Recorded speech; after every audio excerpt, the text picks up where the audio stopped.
अस्सलाम वालेकुम। 7/10/2024 रटमो TV calculation और उसका रिजल्ट 38/9/76 चला है। अल्हम्दुलिल्लाह। नीचे देख लें आप 02 71 45 और 52 चला है। यह देख लें, रात को मैंने ये डब्बी बताई थी आपको और ये बताया था।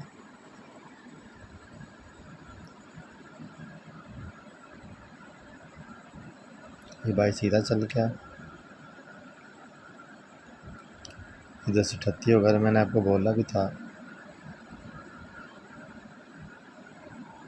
इधर को, रात को बोला था मैंने आपको। इधर सैकड़ा आ गया, इधर से 02 चल गया।